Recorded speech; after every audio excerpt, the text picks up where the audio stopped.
Kag sa number 1, duha ka motor gin sa rusos ang truck, 3 patay.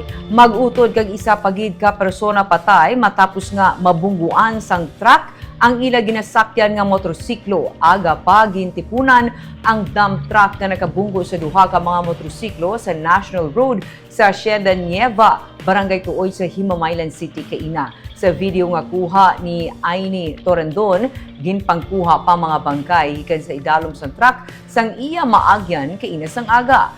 Ang mga napatay ginkilala nga sanay Cesar Lirazan kag Ginward Lirazan. Mag-utod nga taga Barangay Tagukon sa Kabankalan kag Dani de la Linya sa Barangay Carolan sa Kabankalan.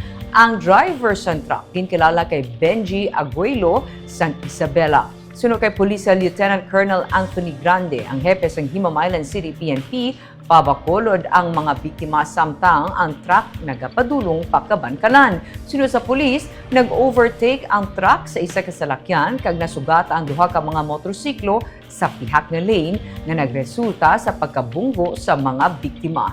Gindeklarar nga dead on arrival sa ospital ang mga biktima. Detained karon sa Himamaylan PNP ang driver sa truck.